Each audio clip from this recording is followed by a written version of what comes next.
Please rise for the presentation of colors as the flags of the United States of America and the state of California are brought in by the Honor Guard from the Richard A. McGee Correctional Training Center. Please remain standing for the singing of our national anthem by Correctional Administrator Nathan Justin of the California State Prison, Solano.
Oh, say, can you see by the dawn's early light what so proudly we hailed at the twilight's last gleaming, whose broad stripes and bright stars through the perilous fight o'er the ramparts we watched were so gallantly streaming, and the rocket's red glare, the bombs bursting in air, gave proof through the night that our flag was still there. Oh, say does that star-spangled banner yet wave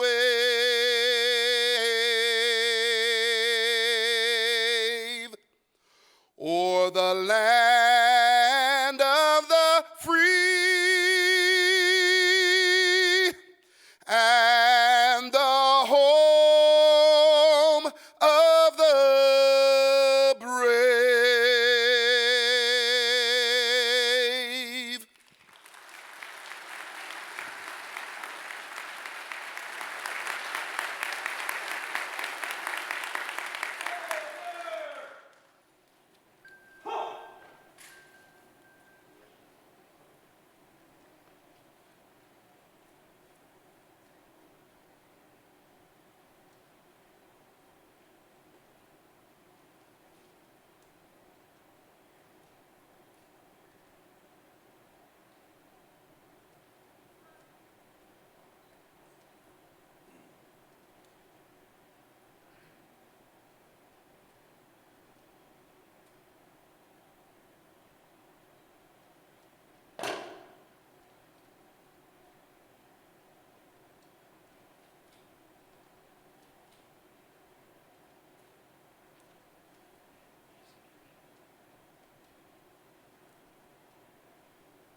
Please be seated.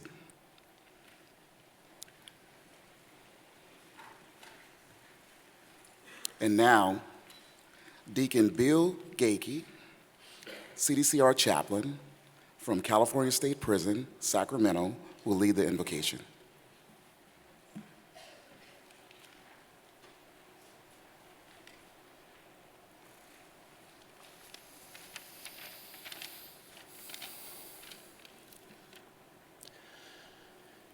We invoke now a blessing with hearts bowed and mindful of a scriptural prayer which begins in the tender compassion of our Creator, God.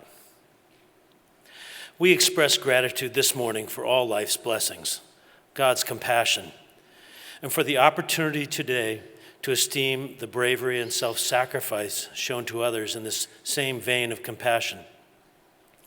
Thank you, Heavenly Father, for the courage exercised in the most challenging of times, especially by today's honorees. We ask to be so strengthened in our walk, following in their example, to be the best instruments of mercy-filled healing for those enduring the direst of hardships. As we recall the spirit in which today's honorees bravely shared, those deeds accomplished despite adversity, through the best form of human service, the grace was exercised not only in the facilities for which the public are now employed, for which we are employed to serve, but beyond the boundaries of our walls and the borders of our state. And we are most thankful for those everlasting gifts of compassion and mercy that these honorees and those in their company so generously share. We are thankful for these best examples of the divine precept of loving our neighbor. We pray to be the best instruments of that love, to shine on those in darkness, so that we all may be guided in the ways of peace, now and always. Amen.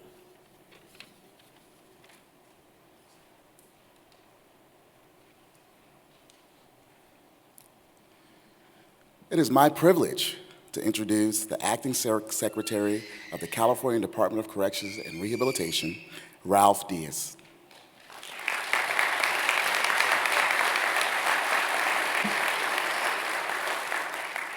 Thank you, Sam. On behalf of the Governor of the State of California and on behalf of the California Department of Corrections, I want to welcome you and thank you all for coming to this great event this morning. But before we begin, I also want to thank our great partners in the California Correctional Supervisors Association for graciously hosting CDCR's Medal of Valor ceremony for the past 14 years, and I want to give them a round of applause and thank them personally.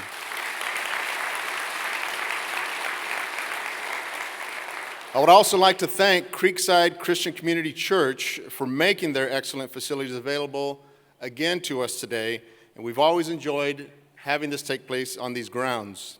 I would also like to acknowledge Scott Kernan, our former secretary who preceded me in this great department, who wanted to be here this morning, but because of a conflict, he really couldn't be here.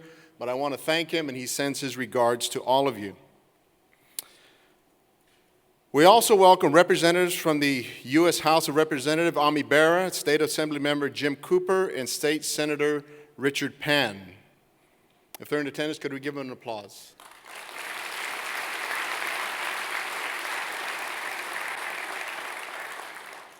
This year has presented many challenges to the California Department of Corrections and Rehabilitation. I would like to personally thank all the dedicated staff members who work tirelessly to meet the goals of this agency to make a secure and safe California through correctional excellence.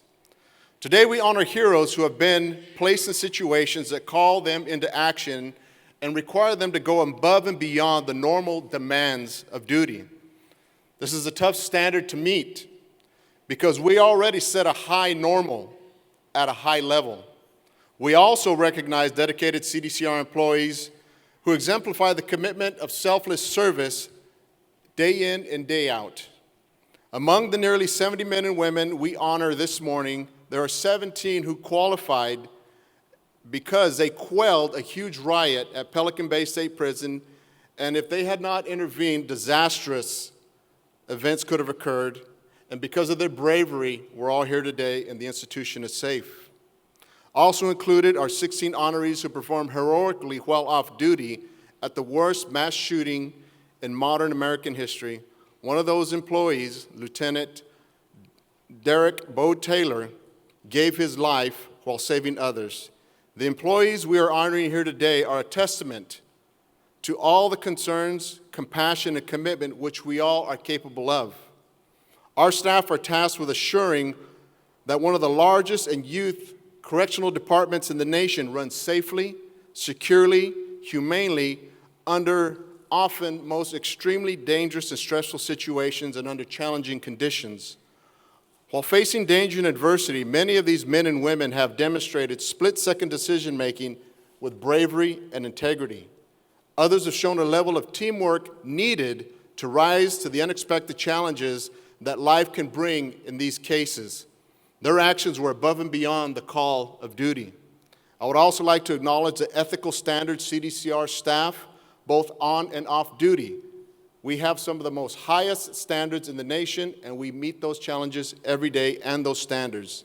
Today's honorees, their noble acts and innovative ideas are an inspiration to us all. I'm privileged to lead this department. I'm very proud of the employees, and I'm honored to be standing here today. Now please join me in congratulating the recipients of the 2018 Medal of Valor Awards.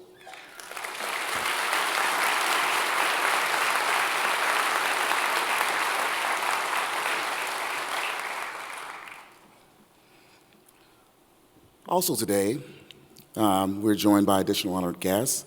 I'd like to point out from our state congressional delegation, Anthony Uribe from Congressman Barrera's office. Thank you, sir.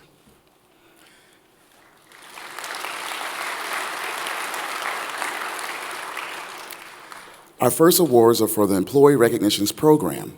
Each year, directors in our divisions recognize employees for their outstanding work. Presenting our Employee Recognitions Awards will be Dr. Diana Tosh, Undersecretary of Correctional Health Care Services.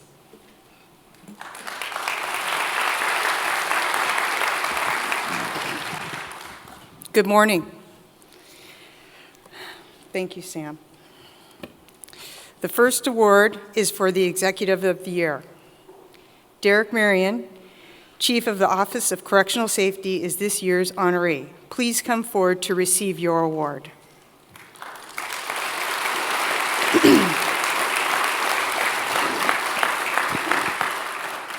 Derek's leadership was displayed as the Office of Correctional Safety handled several significant challenges. OCS provided immediate response and apprehended 100% of all walkaways from community programs. In doing so, they were significantly supporting CDCR's mission of rehabilitation while protecting public safety. Derek and his staff logged hundreds of hours performing statewide inmate threat assessments, working to cover gang management system to validate gang members, investigate gang activity, and handle mitigation efforts to include criminal investigations and debriefs of inmates, as well as working overtime to track down walkaways from community programs. Derek makes sure that OCS is consistently evolving to keep pace with how gangs and other criminals use technology. OCS also coordinates CDCR's emergency preparedness and response to mutual aid requests such as wildfires. Derek Marion, thank you for your outstanding service.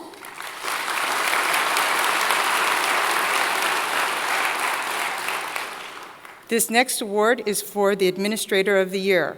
This year's honoree is Catherine Minnick, Deputy Director of Human Resources. Please come forward.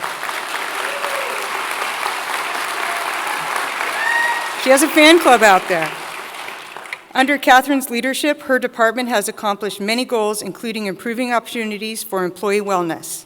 Some of these achievements are securing a law enforcement chaplaincy contract to serve employees during and following critical incidents, providing gym equipment for staff at the institutions and headquarters, navigating a great deal of red tape to get smart refrigerators installed inside secure perimeters at pilot institutions in order to provide staff with healthier food options, revitalizing the recruitment unit, which has increased hiring for traditionally hard-to-recruit positions, and decreasing CDCR's backlog of oral and written bilingual examination by over 40% over the past year. Catherine Minnick, thank you for your outstanding service.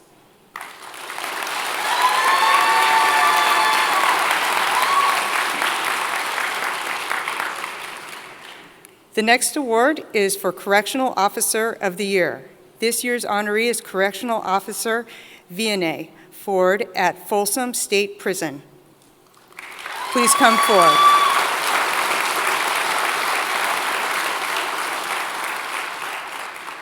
Vianney has always been a hard worker, motivated to succeed and accomplish any task, no matter how difficult.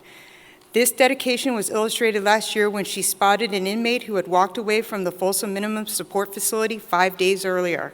She immediately called 911 and notified the dispatcher that she had located the escaped inmate. Vianney kept following the escapee and continued to monitor him as he sat on a bench. A single patrol vehicle from Rancho Cordova Police Department arrived, and an officer attempted to take the escapee into custody. The offender resisted, attempting to pull away from the officer. Vianney left her personal vehicle and helped the city police officer take the escapee into custody. Officer Ford, thank you for a job well done.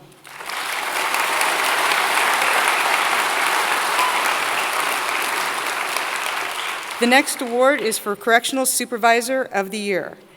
This year's honoree is Correctional Plant Supervisor Stephen Kura of Centinela State Prison. Please come forward. Stephen is the go-to type who doesn't let anything stop him from keeping the institution performing as CDCR and California taxpayers expect. His resourcefulness is legendary.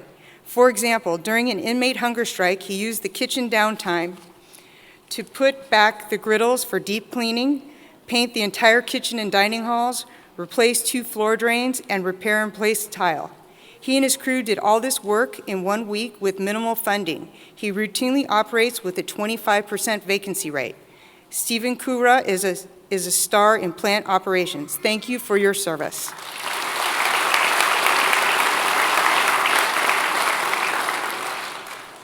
Our next award is for Healthcare Services Professionals of the Year.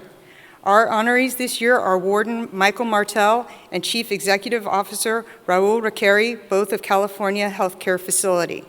Warden Martell is unable to attend the ceremony, so Chief Deputy Administrator Laura Aldridge will accept the award on his behalf. Please come forward to accept your awards.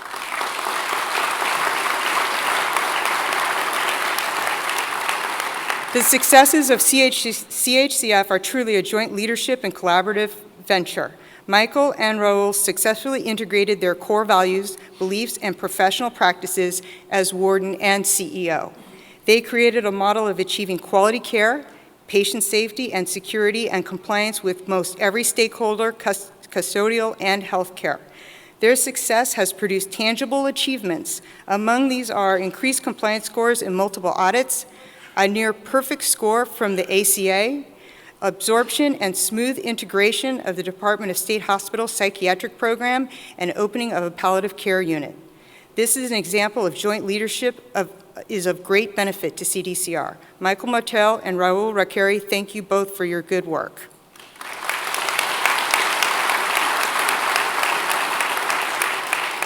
Our next award is the Division of Adult Parole Operations Professional of the Year. This year's honoree is Vincent Thompson, District Administrator of the Los Angeles Central Parole District. Please come forward.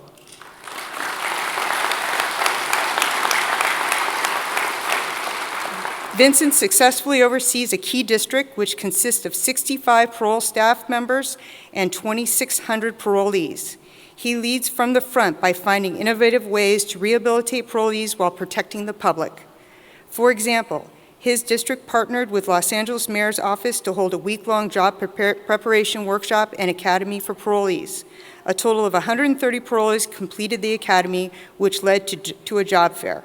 His dedication and commitment manifests itself in many initiatives that he undertakes, such as an annual holiday toy drive for parolees and their families. Vincent Thompson, thank you for a job well done.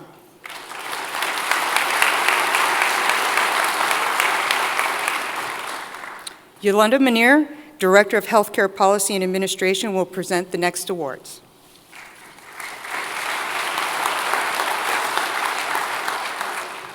Thank you, Diana. Our next award is for the Division of Juvenile Justice Professional of the Year. This year's honoree is Maria Harper, Superintendent of the Ventura Youth Correctional Facility. Please come forward to receive your award.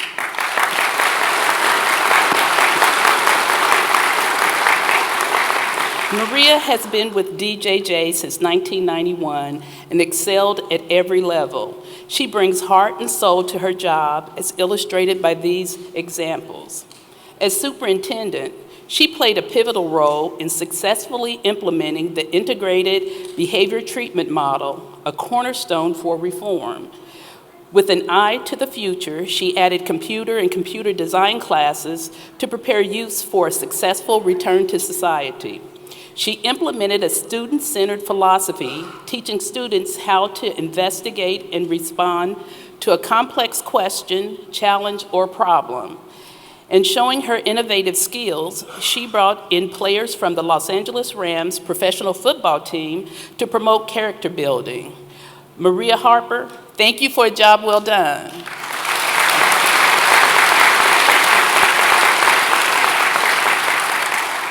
Our next award is the Rehabilitation Professional of the Year. Hillary Iserman, Deputy Superintendent of the Office of Correctional Education, is this year's honoree. Please come forward and accept your award.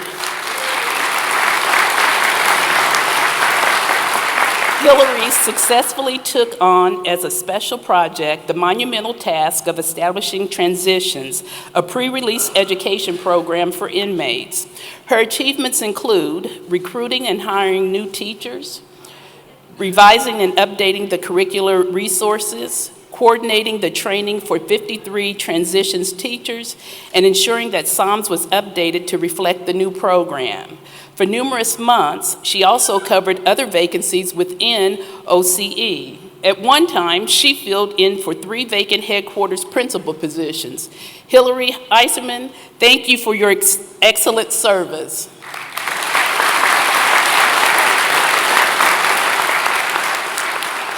Our next award is the Beacon Award. This is a new award this year, established to honor the employee, contractor, or volunteer who has fully embraced and expanded the department's mission to rehabilitate offenders and make California safer through small, everyday acts that recognize and tap into an individual's potential to transform.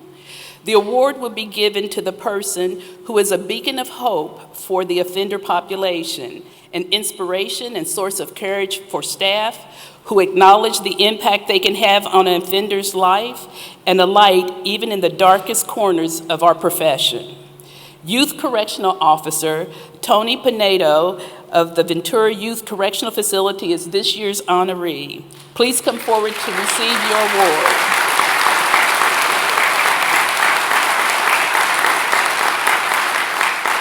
Since joining DJJ in 1991, Tony has demonstrated quiet leadership abilities, mentoring and coaching new and veteran peace officer staff. Under his guidance, there has been a dramatic reduction in truancy and classroom expulsions and overall behavioral issues with female youth. Tony has fully embraced the principles and philosophies of the integrated behavior treatment model. By incorporating these concepts into the daily operations of the school area, he has created a therapeutic environment in which young girls feel safe and empowered to be creative and express their thoughts and ideas. Tony has been instrumental in creating a cultural change. Through this change in staff approach, the female youth began to trust and believe that change is possible. Tony Pinedo, thank you for your excellent service.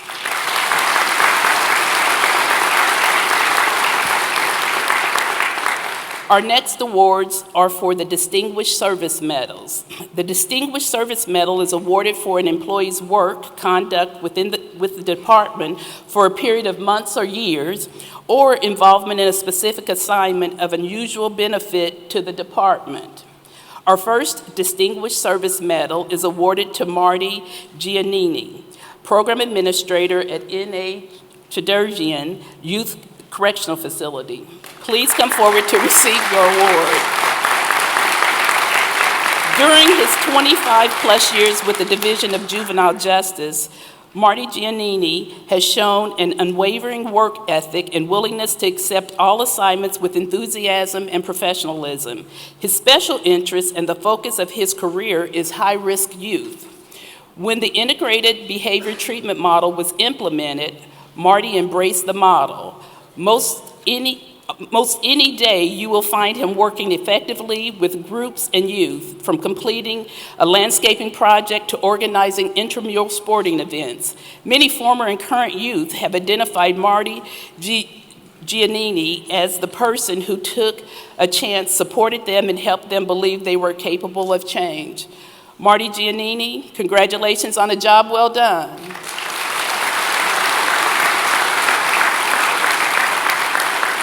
Our next Distinguished Service Medals are awarded to the Executive Management Team at the Board of Parole Hearings.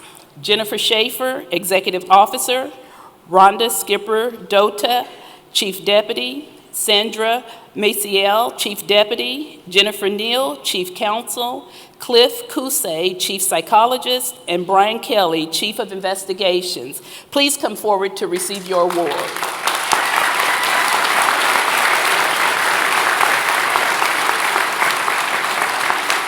The BPH executive team has made the board a model for parole authorities nationally and internationally.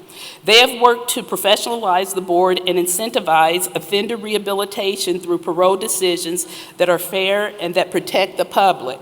Some of their accomplishments include successfully expanding parole hearings to include youth offenders hearings, elderly parole hearings, and hearings for juveniles sentenced to life without the possibility of parole.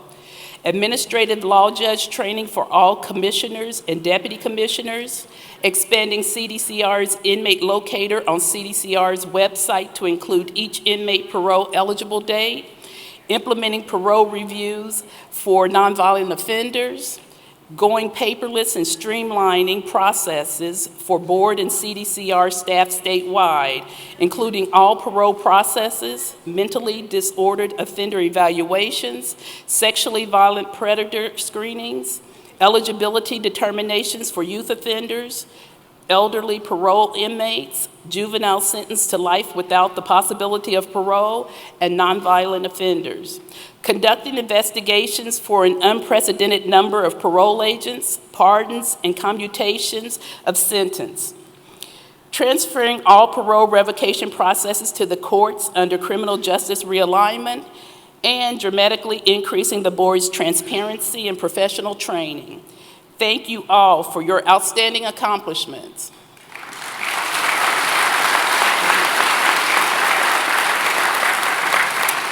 The next awards will be presented by Jerry Powers, Director of the Division of Adult Parole Operations.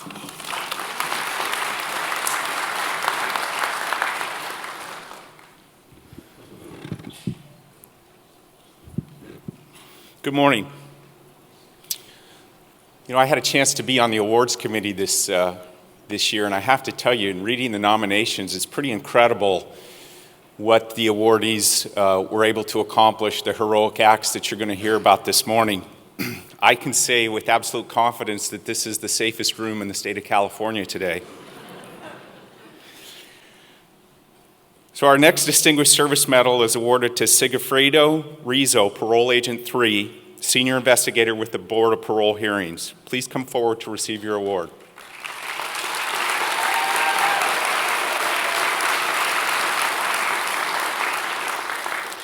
Mr. Rizzo has brought excellent dedication, work ethic, commitment, and expertise to a variety of key duties for the Board of Parole Hearings. His duties include investigation assignments, developing and scheduling security details for hearings, and dignitary protection assignments. He is also a certified Spanish interpreter and a range master. He serves as a positive role model to peers and subordinates. Mr. Rizzo, congratulations on a job well done.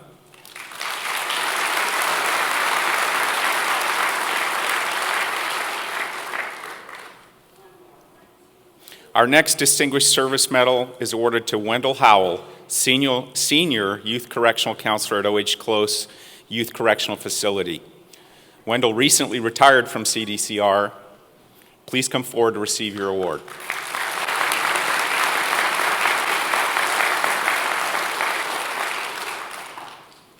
For more than 30 years, Wendell Howell has been a mentor for staff, guiding them on bright and successful careers. He's known for taking the initiative on many successful projects. For example, he created a new symbol for OH Close that includes the motto, opportunity, hope, and change. Many times, Wendell has organized fundraisers to get youth involved in assisting disaster victims and others. He has consistently shown commitment to DJJ's bedrock integrated behavior model. Wendell Howell, thank you for your service.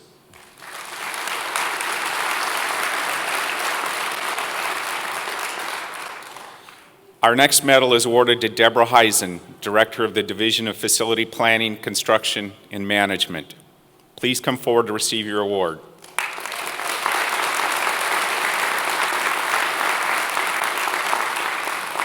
Since joining CDCR in 2007, Ms. Heisen has successfully led several key statewide initiatives and made significant contributions towards the goals of the department and the administration. She has helped CDCR meet the demands of several class action lawsuits. Deborah's division constructed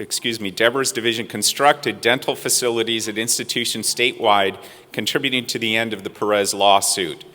With regards to the Plata and Coleman lawsuits, her division built facilities for treatment and housing of mentally ill inmates. Deborah has taken a leadership role in meeting accessibility requirements demanded by the Armstrong lawsuit and building codes. And she has been a leader in steering CDCR to meet energy conservation and efficiency goals. Ms. Heisen, thank you for your dedicated service.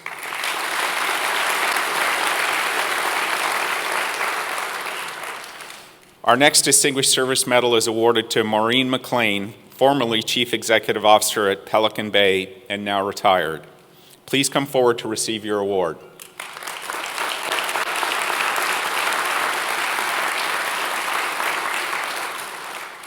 Under the Madrid lawsuit, Ms. McLean became the first CDCR healthcare manager. She also was the first family nurse practitioner to provide primary care physician services to inmates. In her 16-year tenure with Correctional Healthcare Services, she was also instrumental in successfully guiding pilot programs. She also built leadership models and generally ensured compliance in many mandated healthcare areas. At Pelican Bay, she contributed greatly to the successful transition from litigation in the Madrid lawsuit. Ms. McLean, congratulations on a job well done.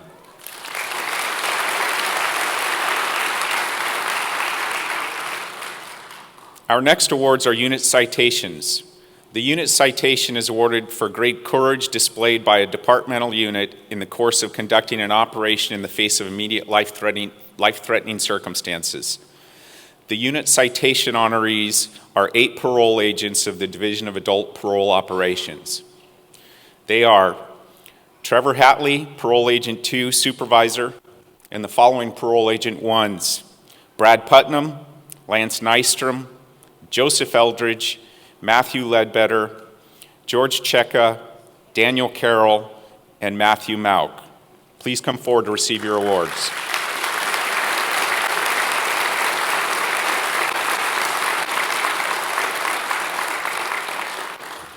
I feel like a proud dad. When a man began a shooting rampage across a quiet county in Northern California, these agents were there to answer the call for assistance.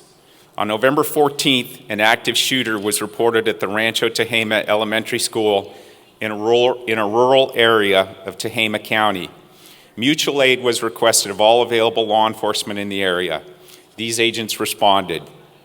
The thought was one thing only: to help our local community and help prevent the taking of human life by using the highest level of training to stop the shooter from hurting children and the people of the community, Agent Mauk said. DAPO responders were instrumental in securing multiple crime scenes and rendering aid to victims, as well as handling security for the command post and perimeter. Thank you all for your bravery and service.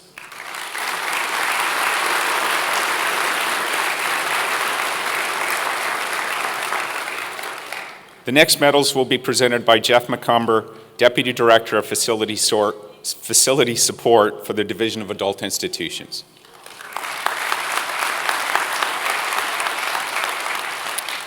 Thank you, Jerry. The Bronze Star Medal is the department's award for saving a life without placing oneself in peril.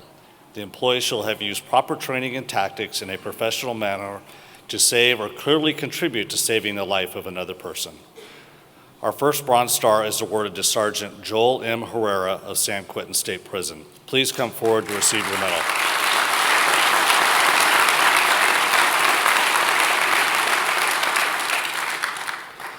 What should have been a normal commute home from San Quentin State Prison for Joel Herrera rapidly turned into a life and death situation involving a young boy. The boy had been struck by a vehicle and was lying unconscious on the ground. Joel rushed to help. He saw that the boy, who was wearing heavy winter clothes, was struggling to breathe. Joel, a former EMT firefighter, discovered the boy had a breathing tube and the filter had been knocked away, allowing the clothes to block the tube. Joel cut the clothes away with a pocket knife. The boy began to recover his breath, and he was conscious and breathing when the ambulance arrived. Thanks to Joel's quick and expert actions, a young life was saved.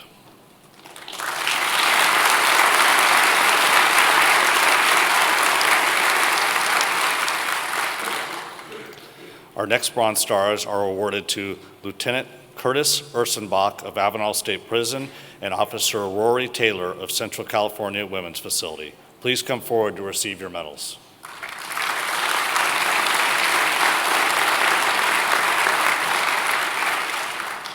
Lieutenant Curtis Ursenbach and Correctional Officer Rory Taylor, while off duty, saved a neighbor who had stopped breathing. He was at his personal residence when he heard screaming coming from his neighbor's apartment. He found his male neighbor lying over the back of the couch. The victim was not breathing and did not have a pulse. Curtis immediately asked his wife to call 911 and began CPR on the victim. Rory, who was also a neighbor, arrived to assist with CPR. Medical staff at the hospital said that it had not been for the quick 911 contact combined with the response by Curtis and Rory to begin CPR, the victim would have likely died. Lieutenant Ursenbach and Officer Taylor, thank you for your life-saving actions.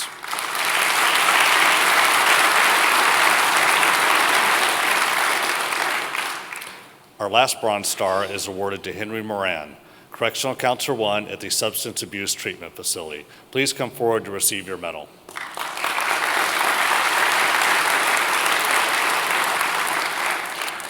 Counselor Henry Moran witnessed male patient assault medical personnel at a hospital.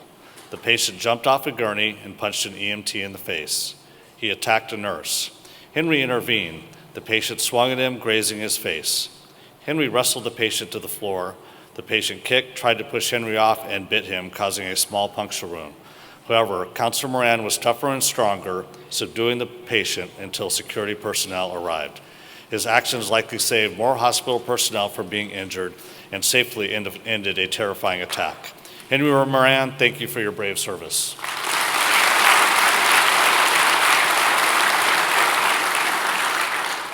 Silver Stars. The Silver Star is the department's third highest award for acts of bravery under extraordinary or unusual circumstances. The employee shall display courage in the face of potential peril while saving or attempting to save the life of another person, or distinguish himself or herself by performing in stressful situations with exceptional tactics or judgment. Our first Silver Star is awarded to Correctional Officer Kevin Jacobs of Dual Vocational Institution. Please come forward to receive your medal.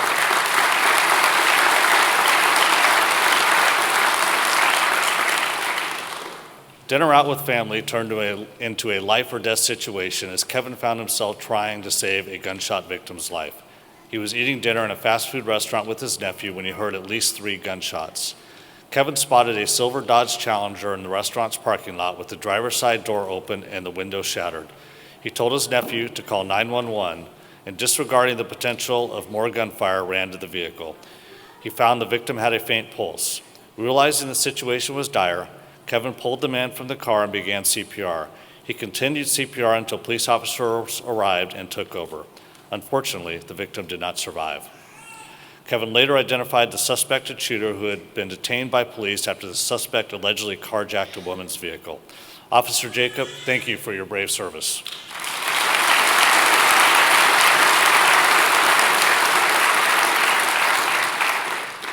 Our next medals will be presented by Connie Gibson, Director of Adult Institutions.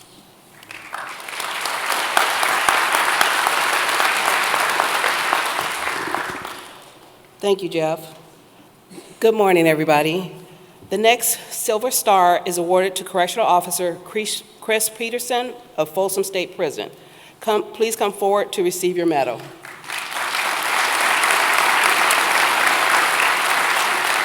Officer Chris Peterson was boating on the San Joaquin River when he saw a man in the water yelling for help. Without regard for his own safety, Officer Peterson dove into the cold water to assist the victim. The victim was suffering a cardiac event. The victim's brother was trying unsuccessfully to rescue him and was himself at risk of drowning. Chris pulled both men to shore and got them out of the water.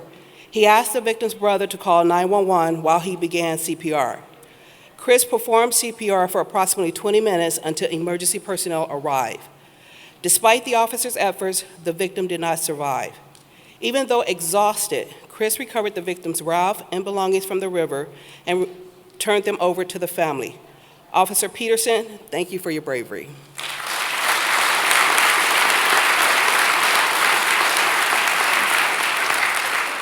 The next Silver Star is awarded to David Tolman, Supervising Registered Nurse 2 at Folsom State Prison. Please come forward to receive your medal.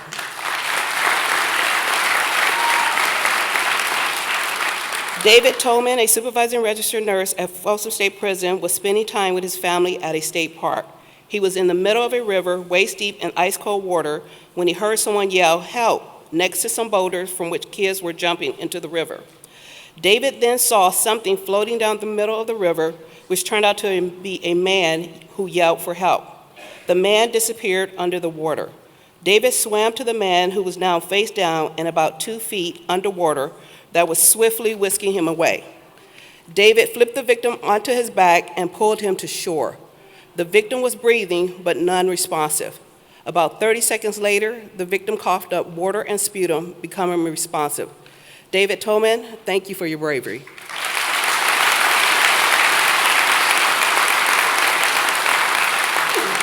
Our next presentations will be for Gold Star medals.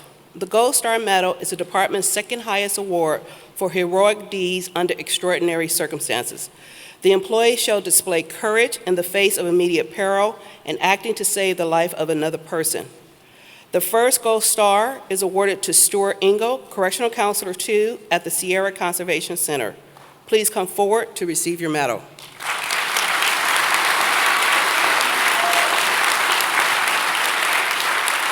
On his way to work last January, Counselor Stuart Engel came upon a vehicle that had slid off the road and into a ditch.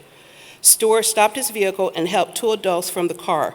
He recognized the family as his neighbors.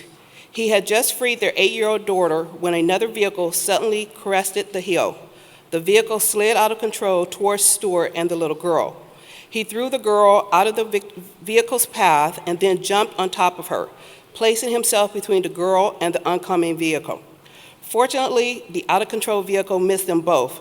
Counselor Engel and the girl escaped injury. Stuart, you are the best of neighbors. Thank you for your bravery.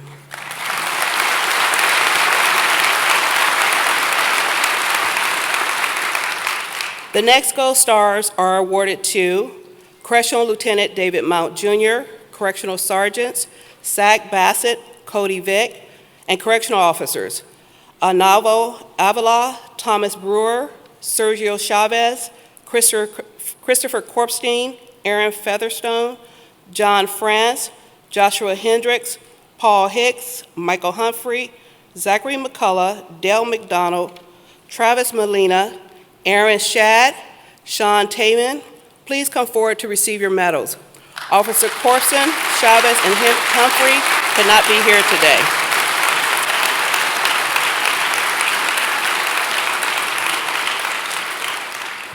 About 130 inmates at Pelican Bay State Prison attacked a much smaller group of correctional staff on May 24, 2017. Officers had to individually fight off or face down as many as 20 attacking inmates. Some of the officers were overwhelmed by the sheer number of attackers who battered them. They were knocked to the ground and then kicked by the attacking inmates before other officers could rescue them. In one attack, the inmates wrested an officer's baton from him, but another officer confronted the inmate and gained control of the baton. Other officers attempted to fight their way to officers who were down as attacking inmates swarmed them. Officers in towers responded to the danger with fire from less lethal weapons or state-issue rifles, forcing inmates to back away from the downed officers. Other officers used batons, chemical weapons, relying on their training to quell this incident. There was a real danger that inmates could overwhelm the officers and take control of the yard. If that had happened, the efforts to regain control would have possibly had lethal consequences to staff and inmates. However, these officers, through their bravery, combined actions, were able to overcome this mass attack and quell the riot despite some of them suffering severe injuries.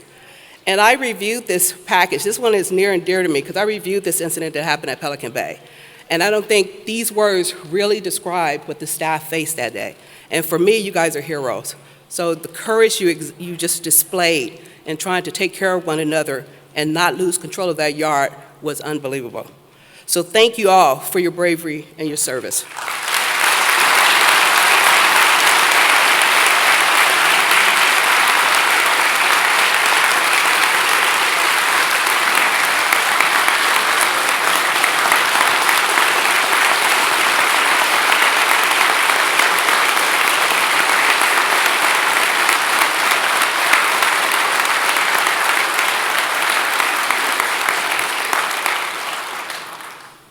Secretary Diaz will make the Medal of Valor presentations.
Thank you for the brief pause there, Connie.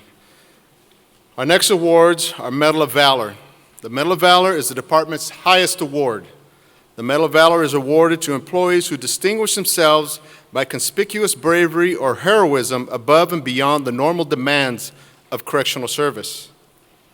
Last year, 16 CDCR employees faced a disaster beyond almost comprehension, the worst mass shooting in modern history of the United States. October 1st of last year, off-duty CDCR employees were scattered throughout a large crowd at an outdoor concert in Las Vegas. Suddenly, a man high above the crowd in a nearby hotel room began firing indiscriminately in the crowd. The shooting continued for almost 10 minutes, leaving 58 dead and 851 injured. Amid the carnage, CDCR employees acted heroically to save lives and to protect the public. One of our own, Lieutenant Derek Bo Taylor, was killed. Here are some of their stories in their own words in the video by CDCR videographer Jeff Bauer.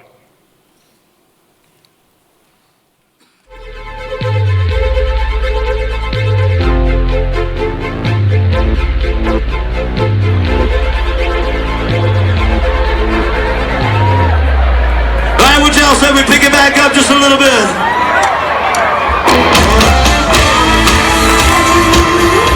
When the third song came on, we heard a noise to our right. We thought it was a confetti cannon that went off behind us. So we looked back and we're like, oh, it's just that. At first we thought it was fireworks. It sounded like fireworks. I'm pretty sure it's a firecracker. There's no way that's a gunshot. You kind of heard the shot, or what ended up being the shot, but it was kind of like, you know, what was that kind of at first? And then as they started to continue, you know, I immediately knew what it was. The second round is when the guy behind us got shot. And that's when we knew it was real.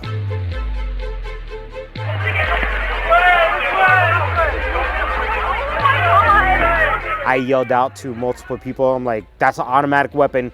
Get on the ground, get on the ground. When we decided to hit the deck and get on the ground, I basically took these two gals and my wife is running in front of me, and I just basically just kind of just went down. And just started telling the guys, you know, cover the girls, get on top of them, you know, try to protect the women as much as possible, kids. Stay down. He was on top of me and I lost it. I started crying and I'm like, no. You know, he's like, why are you crying? I'm like, I don't want you to die. And then he's like, get it together. So I'm like, okay. You know, and then that's when I like looked out from under him and I could see the backflash at Mandalay Bay. Then that's me pointing, that's where he's at, we need to go this way. But him and my one daughter go this way and me and my other daughter go this way. There was no time for a plan, everybody was kind of scattered. So he ended up getting a lady that had blonde hair, but it wasn't me. And it was crazy. We were separated for like an hour and a half. I pulled down as many people as I could, told people to get down. And we're all down. And that's the time I felt the first gunshot. It hit me in the lower left back.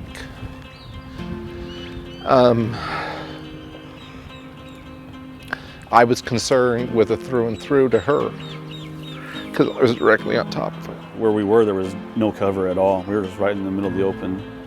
So it was just, honestly, I think it was luck really that we didn't get hit because there were so many people around us that were shot. A lot of people are frozen. They don't know what to do. Oh my God! I want to go home! I want to go home right now! So the wife and I, which is the correctional officer also, we're yelling at people, let's go, get up, let's go, don't panic. And I grabbed my wife by the back of her shirt and her bra in the center of her back, yanked her to her feet, kind of drug her, and we went for the bleachers. We were able to crawl towards the barricade, and during the whole time you could hear the bullets flying by. You could hear the bullets hitting the barricades around us. So we get out, and I had a lady with me. Now the phone call comes through. She's out, and she said that we're missing one of our daughters. So I go, okay, I'll go back and get her. Ran back in, and I found her. Luckily, I ran right through the cops and everything. They're trying to stop me. I go, I'm gone. I went in, and I found her, and we ran back out. We got up, and I put her under my right arm and shielded her head.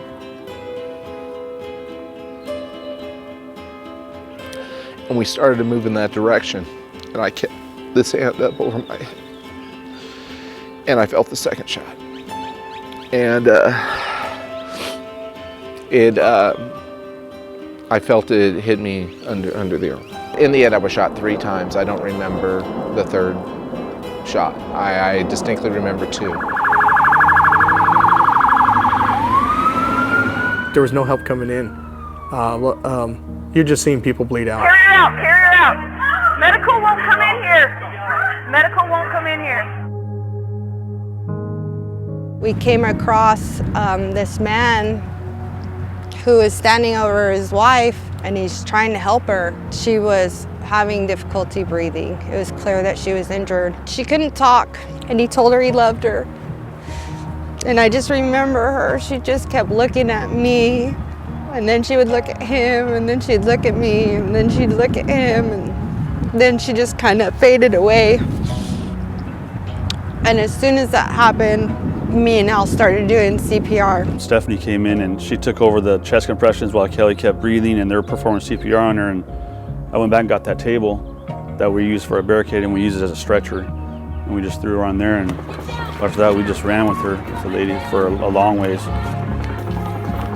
We were trying, like I said, trying to get to that barricade, and as we came across, there was a young couple, and she was hysterical, and she was like, my boyfriend. And so I went to him, and he had been shot probably 4 or 5 times his whole upper body, and he was just sitting there saying, please help me. And so at that point I grabbed him, and the shots started coming again, so I just laid on top of him and tried, and he was like, don't leave me. And I'm like, well, I'm not gonna leave you, we're gonna get you out of this area. And he's made a full recovery. He's had like 8 operations. Well, my friend found me. He ran out there probably within 6 minutes of the shooting. Found him out there. We started moving people to safer locations. We're using the barricades out there to move the people.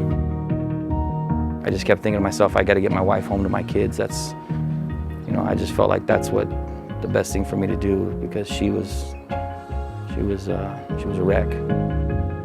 We went back, went upstairs, I grabbed my gun, grabbed my badge, grabbed my ID.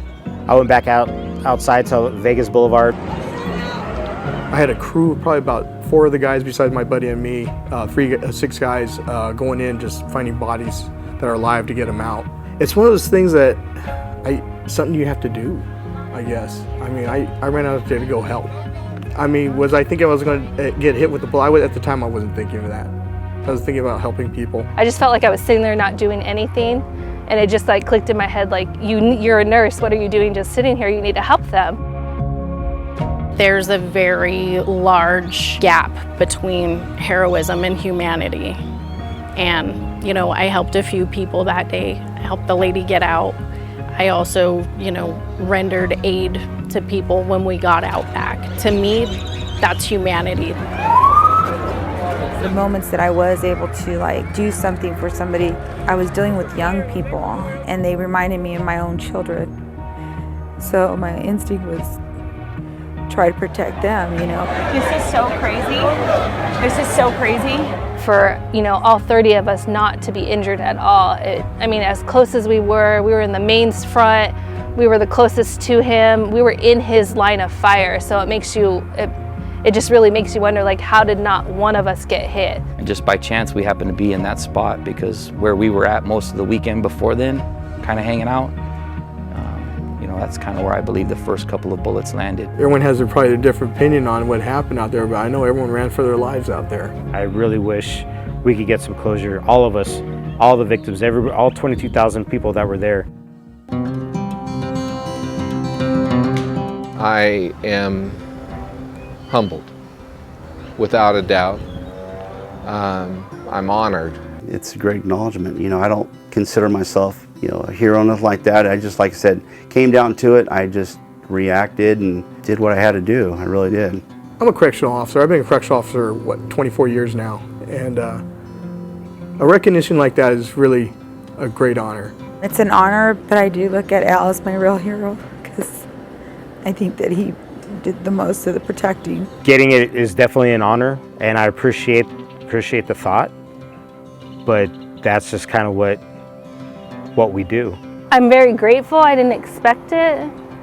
It's just emotional. I'm grateful that they nominated us, of course, and for the things that we did, but I just don't feel like I should get an award for it. Well, it's definitely an honor. I'm grateful for it. I know that the people I was with deserve it, seeing and knowing the actions that they took and being a part of that. I'm humbled by it, but I don't feel that I did anything different than probably anybody else would have, to be honest with you. I had mixed emotions at first, I'm not gonna lie. Honestly, I don't think I deserve it, but after I processed it a little bit, not everybody gets this chance to receive such a high honor, so I'm gonna take it with pride. I think there was a lot of great people that did some amazing things that night, but Lieutenant Bo's story, that's an amazing man. Bo died a hero. He saved 5 people's life that night. I don't know how, we don't know what took place, but we know that he saved 5 people's lives that night. There was a card that was written by a mom of somebody that was there that night. So my best friend and your dad and your grandpa, he's a hero, and he's always gonna be a hero.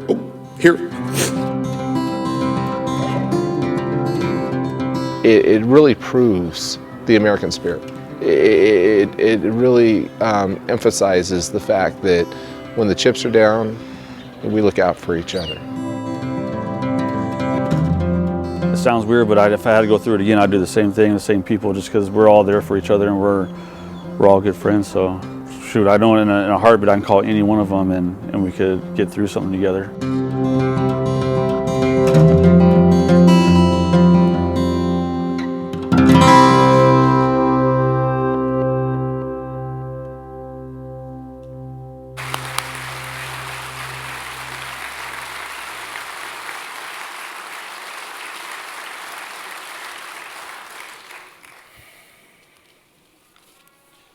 I really don't know what more can be said about this Medal of Valor, specifically today. But we're going to see some people here just in a second, and it is our honor to present them with this. And assisting me in presenting the Medals of Valor will be Undersecretary Diana Tosh.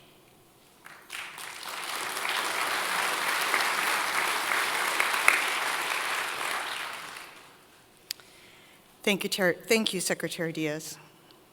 I'm honored to take part in recognizing the bravery of our employees on that dreadful night. It's kind of a hard thing to follow, that video. Sergeant Todd Winke of California City Correctional Facility, please come on stage and receive your medal.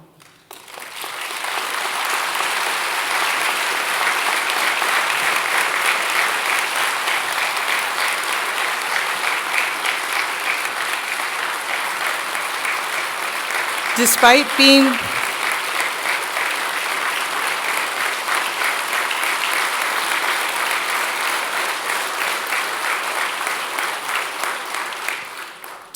being wounded 3 times, Sergeant Winke performed heroically. He put his girlfriend on the ground and shielded her as soon as he heard the gunfire.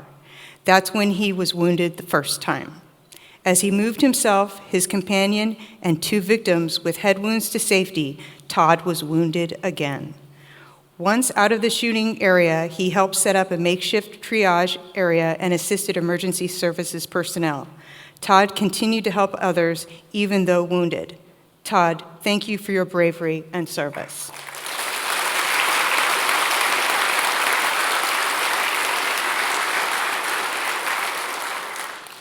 Correctional Officer Craig Lee of Valley State Prison, please come on stage to receive your medal.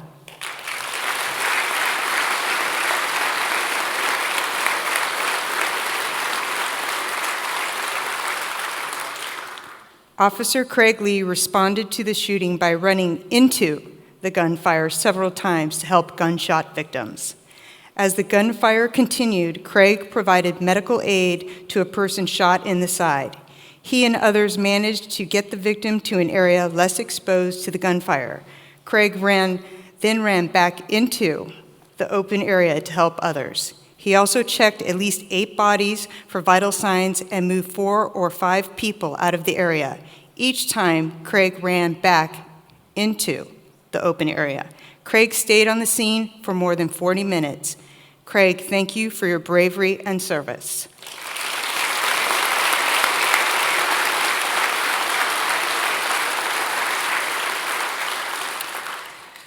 Officer Javier Chavez of the California City Correctional Facility, please come on stage to receive your medal.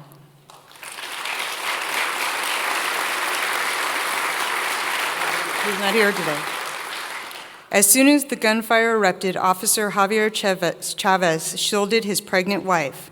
Despite the continuing gunfire, he began moving her and another group of people to safety. Along the way, Javier encouraged other people frozen with fear to move out of the gunman's sights.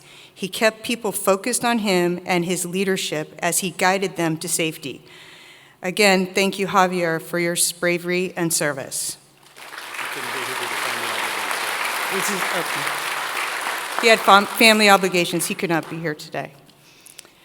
Licensed vocational nurse Kathy Hoyt of California City Correctional Facility, please come on stage to receive your medal.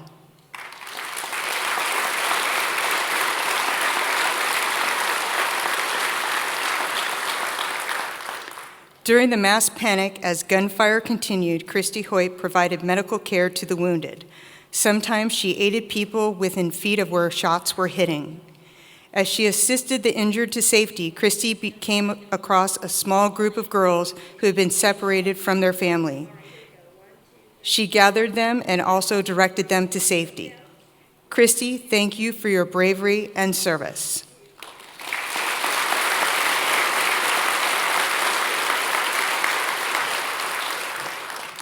Ken Pogue, Undersecretary for Administration and Offender Services, will present the next Medal of Valor.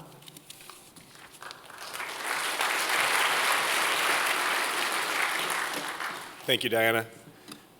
Like probably the rest of you, I'm reminded at these events that the heroism we're talking about here today doesn't happen unless there's horrible tragedy that goes along with it. And I'd really like to recognize those that lost their lives and lost family members in these events, and to remember that while we celebrate, we also need to remember and thank those who gave their lives who couldn't be here today. So thank you. Parole Agent Eric Olson of the Division of Adult Parole Operations, please come on stage to receive your medal.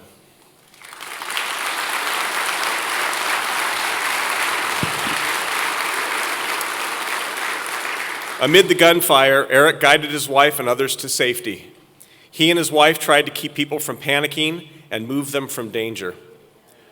Once he was sure of his wife's safety, he retrieved his identification badge and off-duty weapon and returned, placing himself in danger a second time. There he assisted more people to safety. He found a wounded woman and helped her get medical assistance. Eric, thank you for your bravery and service.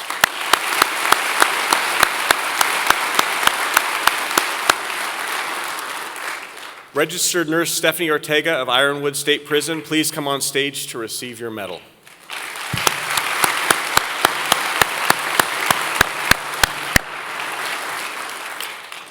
Stephanie was part of a group of CDCR employees when the gunfire erupted. Using barricades as a shelter, Stephanie and others tried to move to safety. The group came across a severely wounded woman who was not breathing. Stephanie took turns performing CPR while another staff performed mouth-to-mouth, briefly bringing the woman back. Stephanie, thank you for your bravery and your service.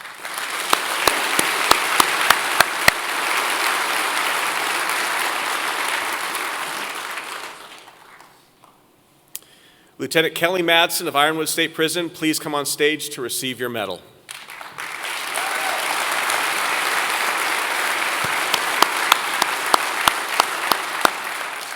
Kelli was celebrating her days-old engagement. She was part of a group that included fellow CDCR employees when the gunfire erupted. Kelli and other CDCR staffers came across a severely wounded woman who was not breathing. Kelli performed mouth-to-mouth while other CPR staffers performed CPR, briefly bringing the woman back. They loaded the woman onto the table and helped carry her out as other staffers continued chest compressions. Kelli, thank you for your bravery and your service.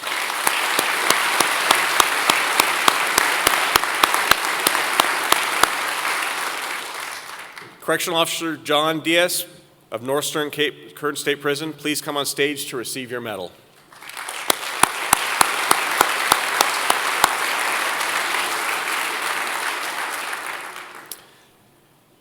John and his wife were near the stage when the shots started. His first thought was that the shooter was among the crowd, but he soon located the source. Timing his movements with lulls in the shooting, John led a group to safety. When the shot sounded, they took cover. When the shooting stopped, they moved. John was able to lead the group through an open gate and out of the danger zone. John, thank you for your bravery.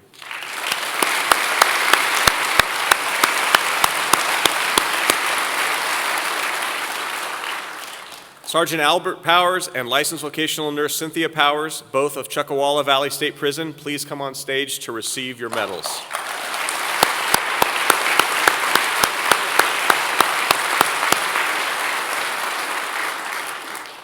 After shots first rang out, the Powers, who are married, helped a wounded man and his girlfriend to safety.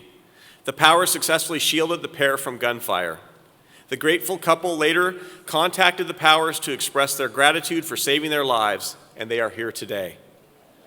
Albert also took turns with other CDCR staff in giving CPR to a fatally wounded woman. Albert and Cynthia, thank you for your bravery and your service.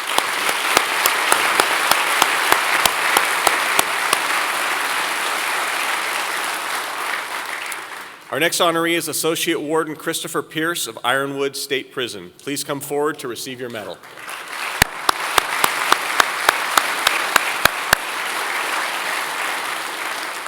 Christopher was part of a group of CDCR employees when the gunfire erupted. The group dove to the ground, and Christopher and others shielded friends and family members from the gunfire. Between gunfire volleys, he acted. Using his active shooter training, Christopher yelled, "Go," and got the group moving to safety. Christopher, thank you for your bravery and your service.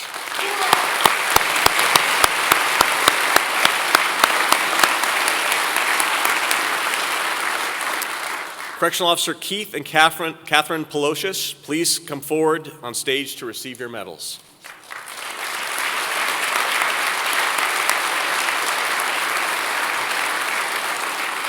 The first round of gunfire found the Pelosiuses with a group that included their 2 adult daughters. With no regard for their own safety, Keith and Catherine shielded their daughters and others with their own bodies. As the gunfire continued, they moved to safety. Thank you both for your bravery and your service.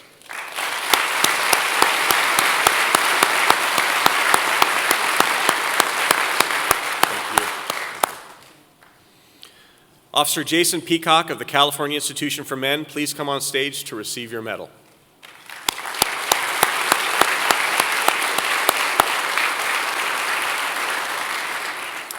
After he realized the sounds were gunfire and not fireworks, Jason and his group moved to a 10-foot fence. He realized they couldn't scale it. He grabbed fence-like metal barricades and used them as makeshift ladders. His group was able to climb to safety. Back in his room, he retrieved his badge and off-duty weapon and returned to the danger area to help law enforcement clear the area around the shooting. Jason, thank you for your courage and your actions. I can't see.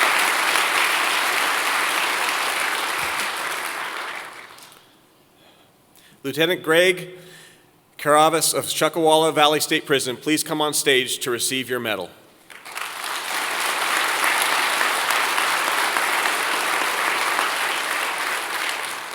At first, Greg thought he was hearing fireworks, but then he saw the muzzle flashes from the Mandalay Bay Hotel. With no concern for his own safety, he used his body to shield his wife and his 16-year-old daughter. Coming into the concert earlier, Greg had spotted a small exit near the medical tent. While staying between them and the gunfire, he guided them to the exit and safety. Greg, thank you for your bravery and your service.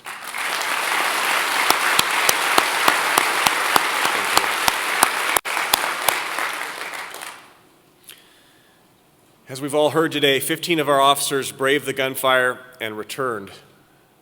One didn't. Lieutenant Derek Bo Taylor was felled that night. His sons Greg and Kyle Taylor will accept their father's medal for the Taylor family. Please come forward.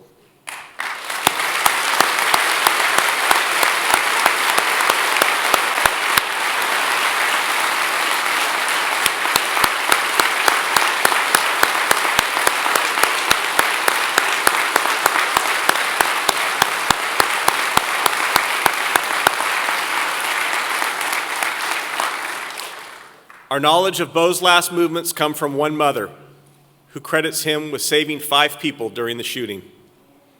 She says, "You were standing next to my son and daughter and their 3 friends at the Route 91 concert," the mother wrote. "There was a lot of confusion and my kids thought firecrackers were being lit off and it was part of the show. I'm so sorry to say that the loss of your life saved my children. Words cannot express the overall sadness I have for your family or the deeply indebted feelings I have for you. I know that nothing can change what happened on that terrible night, but I hope your family can find solace in the fact that you saved 5 other people. From what I've read about you, you seem that kind of man in life and now in death.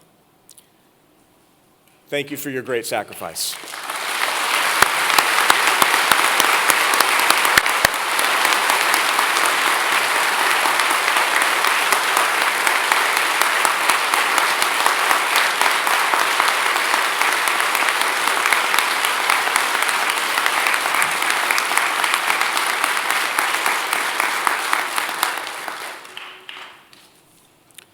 Congratulations to all of our award recipients.